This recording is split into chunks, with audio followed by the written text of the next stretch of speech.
Assalamualaikum warahmatullahi wabarakatuh. Perkenalkan, nama saya Fauzi Aldina. Saya seorang dosen di Universitas Bagafur Sigli Aceh. Ber-ISDN 1315058401. Saya mengajar di Prodi Bimbingan dan Konseling, mengampu mata kuliah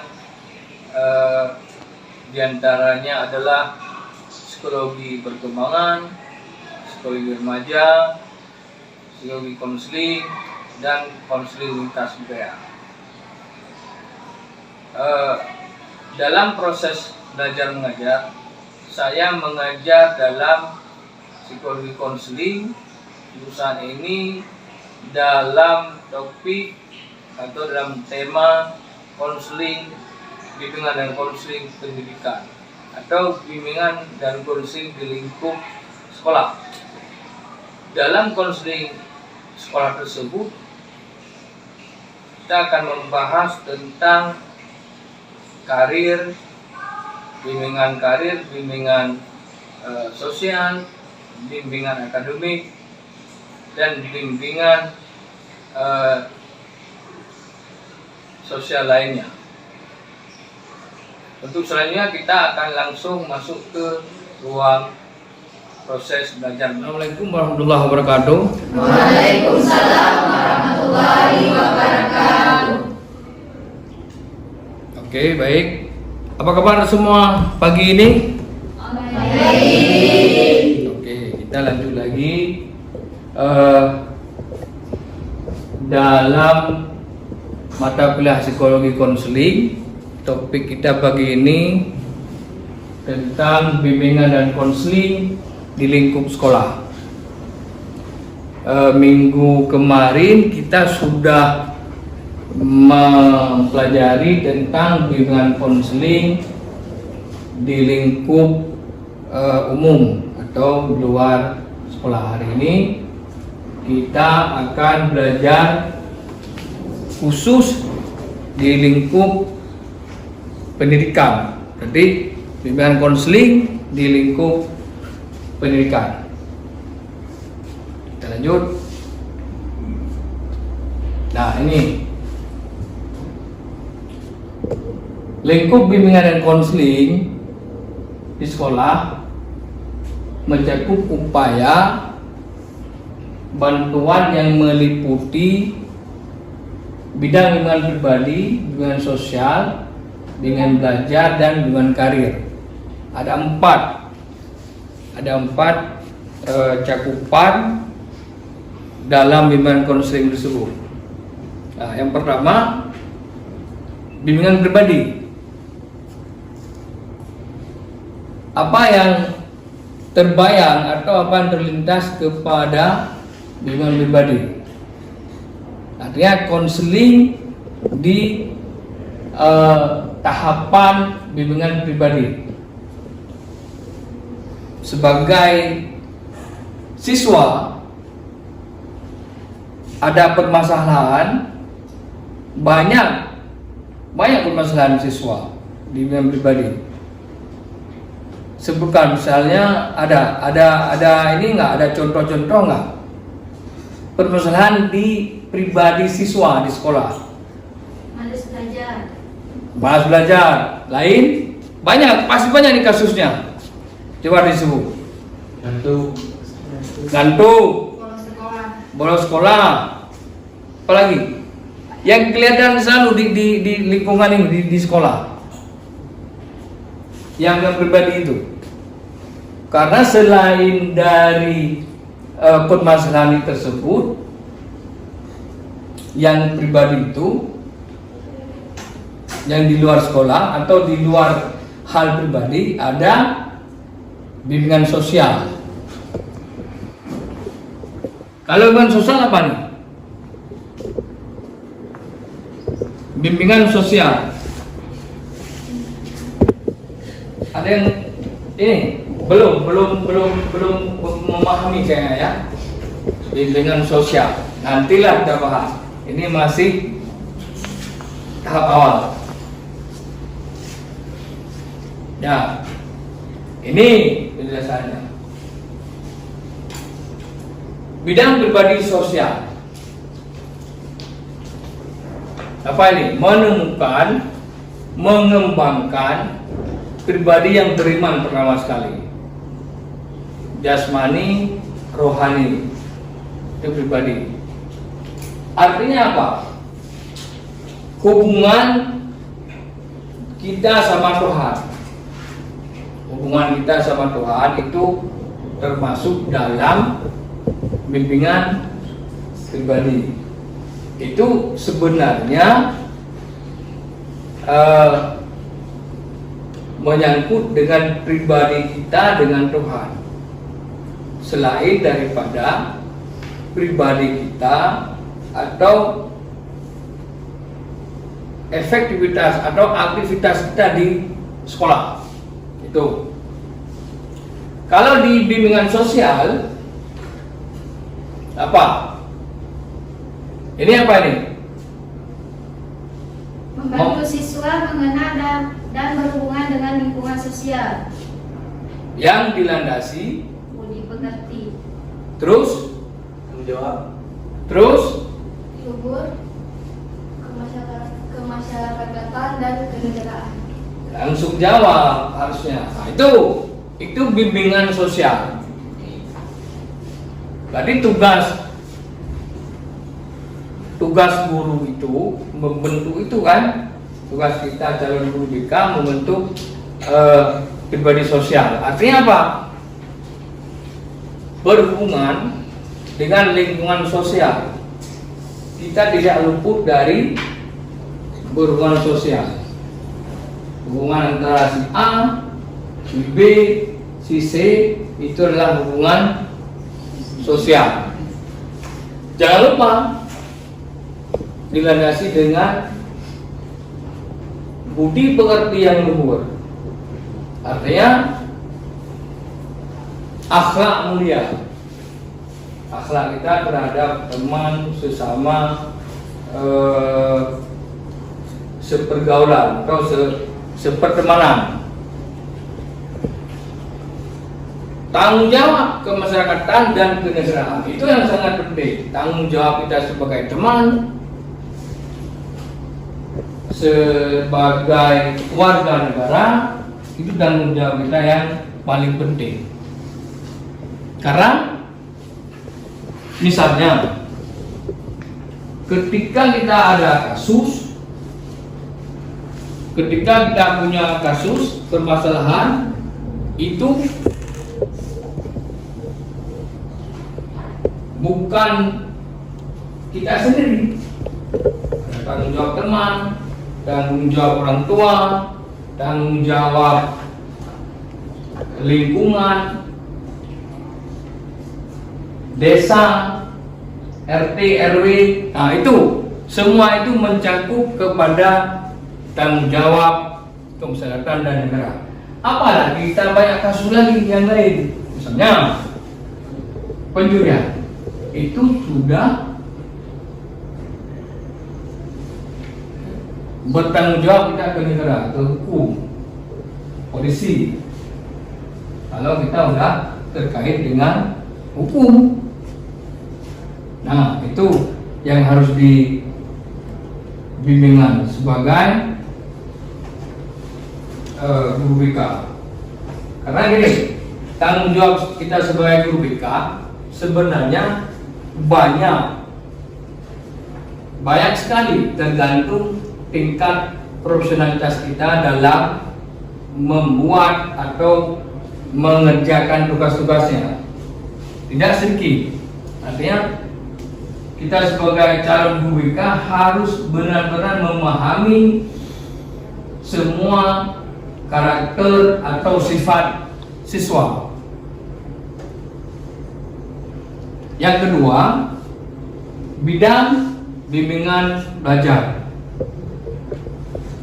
Seperti sudah kita lihat, bimbingan belajar membantu siswa mengembangkan diri, sikap dan kebiasaan belajar yang baik untuk menguasai pengetahuan, keterampilan serta menyiapkan melanjutkan pendidikan yang lebih tinggi. Artinya bimbingan belajar di sini melihat potensi, bakat dan minat siswa kemana arah setelah tamat dari sekolah, kemana arah yang lebih baik setelah lulus dari SMA atau SMK. Makanya sebagai guru BK kita harus menyiapkan mereka. Mau tak mau kita harus benar-benar menguasai tentang profil, sifat, karakter siswa untuk benar-benar melihat kemana arah dia lanjutan daripada tamat SMA. Oke, sebelum kita masuk lagi, ada pertanyaan tentang ini yang pertama sekali, tentang sikap belajar yang baik, keterampilan serta menunjukkan pendidikan lebih tinggi. Atau misalnya begini, ini kan kalian udah semester 3, ada merasa menyesal nggak? Ini ternyata saya ambil jurusan ini. Bagaimana? Ada nggak? Nggak. Berarti benar di bimbingan konseling ya. Nah, itu pengaruh dari guru BK waktu SMA. Ya kan?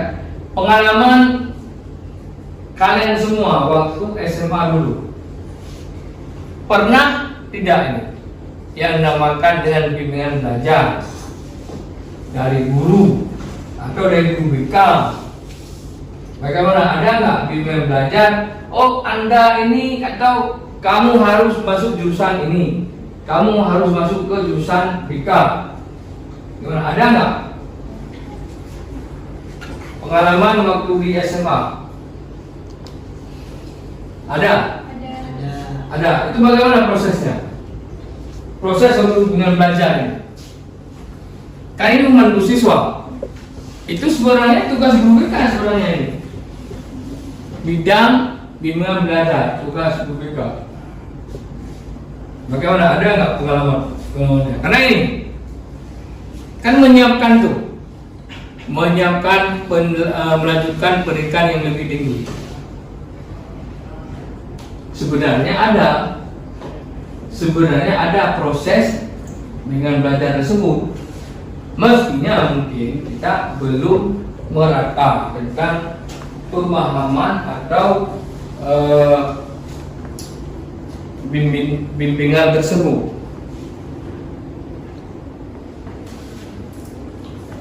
Yang selanjutnya, bimbingan belajar atau akademik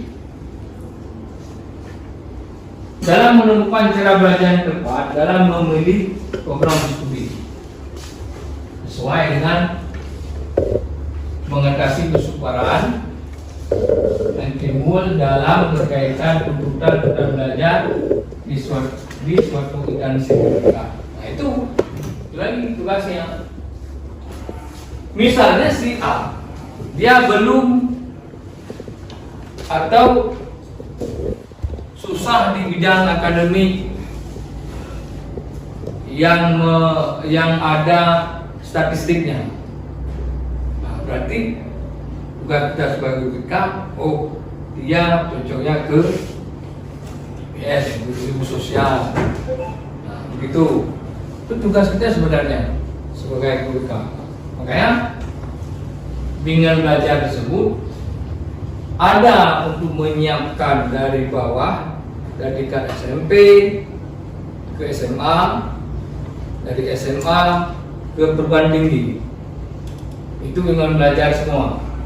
Nah, dari perguruan tinggi tersebut, misalnya ada lagi masuk ke tahap S2 pasca sarjana.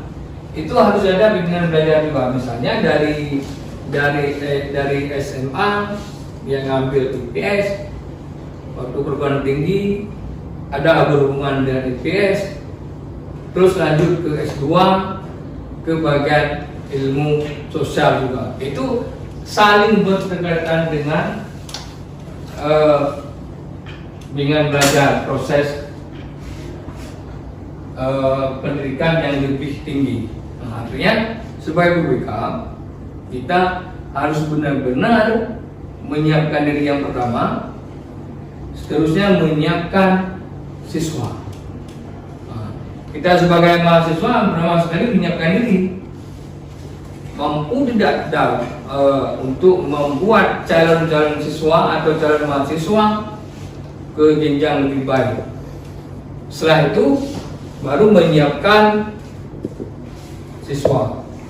Yang pertama menyiapkan diri profesional tingkat kita sebagai guru. Setelahnya baru kita menyiapkan siswa untuk menuju ke perguruan tinggi. Itu yang penting, tugas belajar. Selanjutnya bidang karir.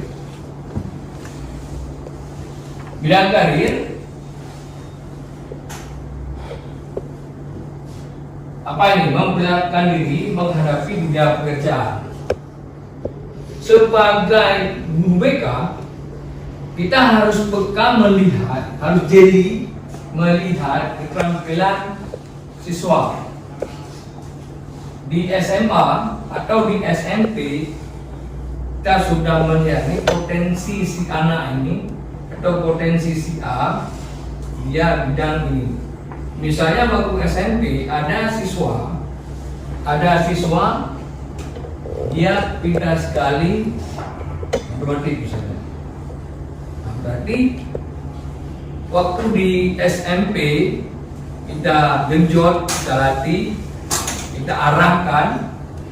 Di SMA kita suruh masuk, misalnya ini rekomendasi kita dia masuk ke SMA A misalnya. Nah di SMA A bagus.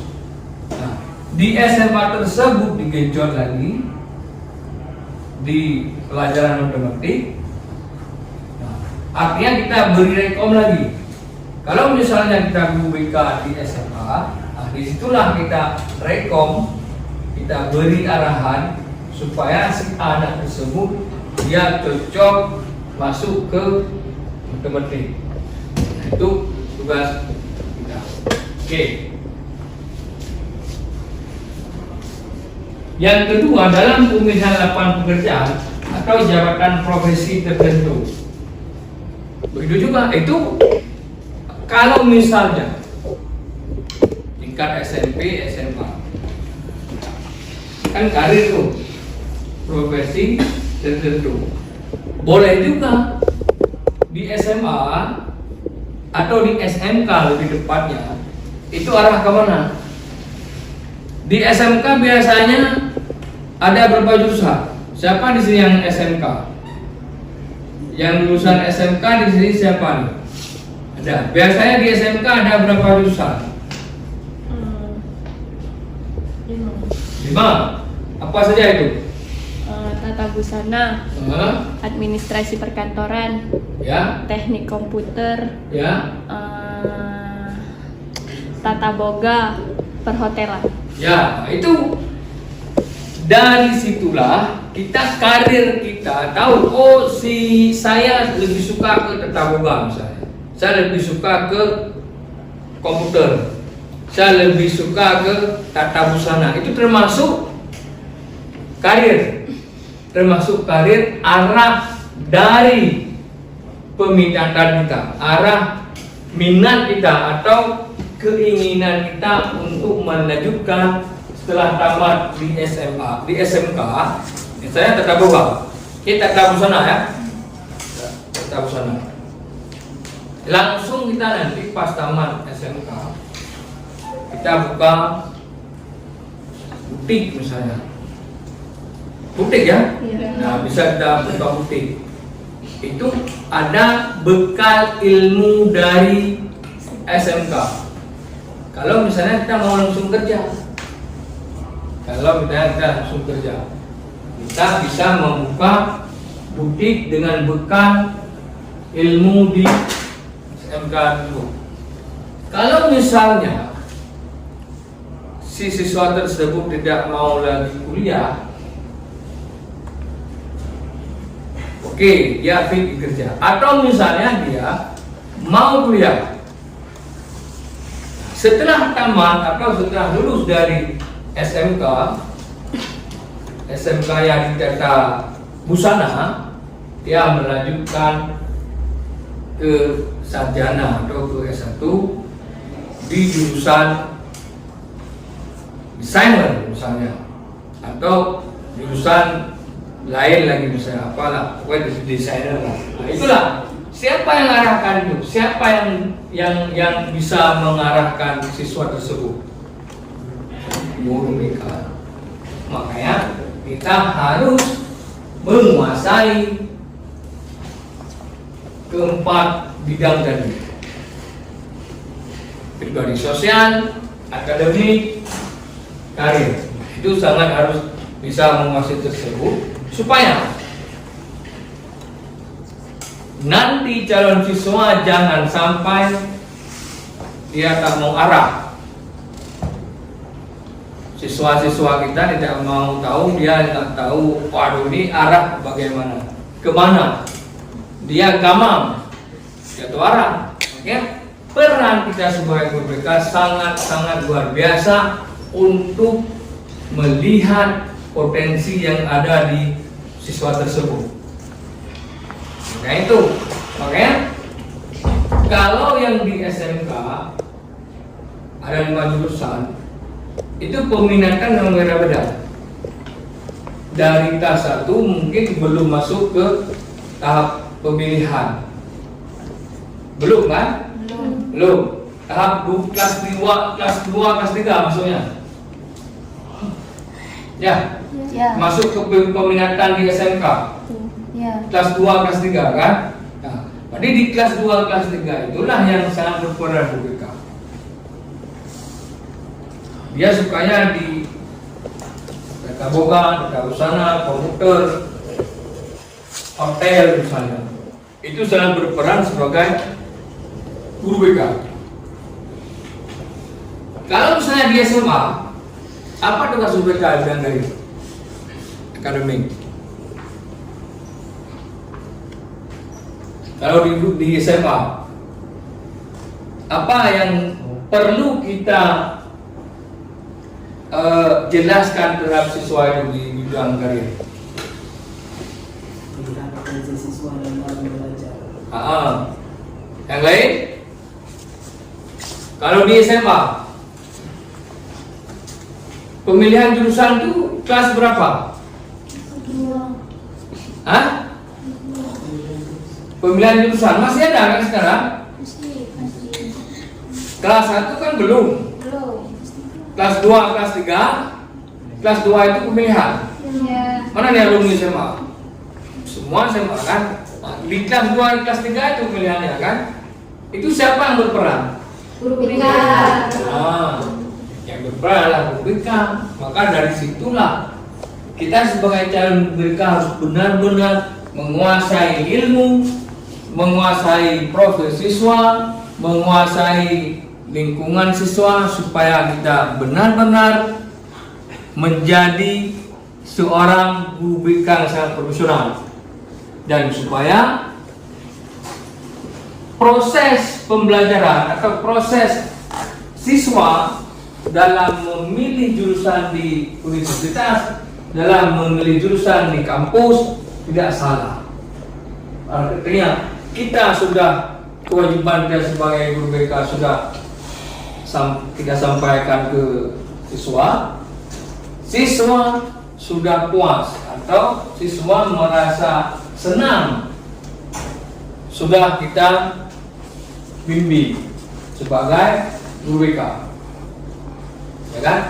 Di sini ada nggak teman-teman di sini merasa waktu SMA, waktu masuk ke fakultas, ke universitas, merasa dibimbing nggak di bidang karir ini? Dulu ada diarahkan. Nah, berarti semua nih, kalian semua ini merasa benar-benar fashion passion tersendiri dimasuk ke WK. Karena waduh ini benar-benar aku bangga nih lah bahasanya. Gue banget bahasanya di WK. Ada itu nggak? Ada. Itu sesuai, alhamdulillah. Jangan sampai nanti kita ini, waduh aku menyesal nih di WK. Itu jangan gitu kan. Kita harus bangga, ini passion aku. WK benar-benar luar biasa dalam mengakomodir karakter saya. Nah itu karakter saya memang di WK itu. Oke?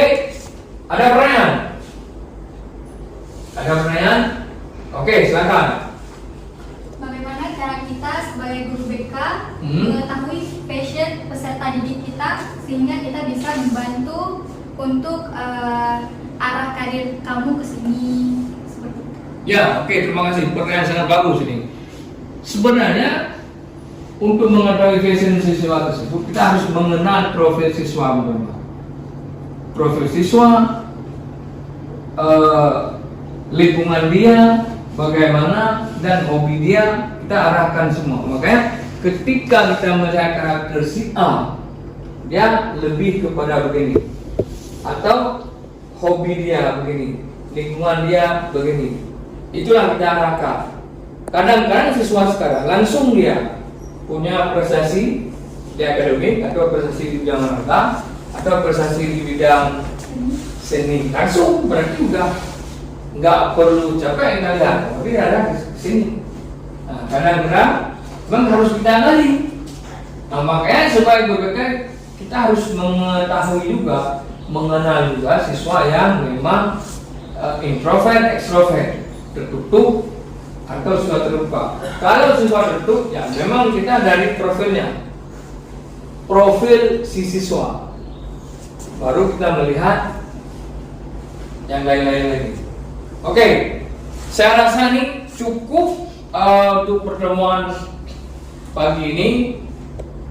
Nanti minggu depan kita akan ketemu lagi. Terima kasih atas perhatian semua. Kalam. Assalamualaikum warahmatullahi wabarakatuh. Waalaikumsalam warahmatullahi